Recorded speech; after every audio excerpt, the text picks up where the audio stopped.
Kevin John matumaini yakoje? 70% ya Watanzania wamefurahi. Kwa nini alikuwa haitwi? Mara kwanza sielelezo kwamba matatizo ya vibali. Ya vibali.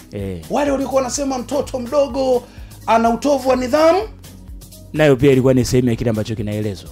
Atatusaidia kwa age yake na kile ambacho anakifanya kule aliko Kevin John, maana yake watu wengi wanaamini kwamba ni backup ya Mbwana Ali Samata. Huko alikuwa anafanya vizuri kweli. Ndio maana pressure ilikuwa kubwa. Watu wakipiga chapuo kwamba kijana aitwe, na ilikuwa inashangaza pia kwa sababu moja eneo ambalo pia kocha Hemedi Suleimani Moroko alikuwa analalamika ni kwenye eneo la kukosekana kwenye eneo la safu ya ushambuliaji, kwamba kuna shida. Na Kevin John ndio eneo ambalo anacheza kwenye zoni ya 3 ya timu. Kwa hiyo uwepo wake na tumaini ambalo wanalo wa Tanzania, anahitaji kwenda kuwaonyesha kitu. Age alionayo na kile ambacho kimeonekana kuitwa kwake na Miguel Gamondi, maana kitegemee labda hata kama haitakuwa kwenye mchezo huu, lakini pia ni sehemu ya watu ambao tuwategemee kunako finali za michuano ya AFCON za mwaka huu mwezi Disemba, kwa sababu naenda kucheza mchezo wa kirafiki mbele ya Kuwait, na ikiwa ni miongoni mwa wachezaji ambao wameitwa.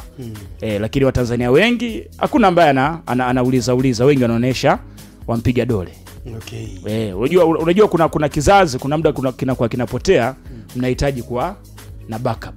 Kikosi kimetajwa, nani hajatajwa na anazungumzwa, kwa nini hajaitwa na vitu vingine kama hivyo? Nani?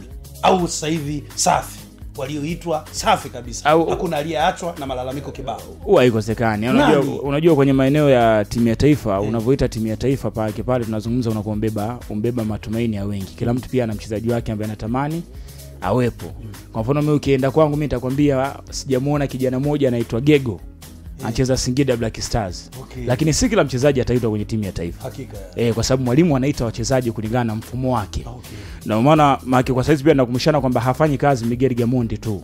Kocha wa klabu ya JKT Tanzania Ahmad Ali pia naye ameongezwa kuwa sehemu ya benchi la ufundi la timu ya taifa.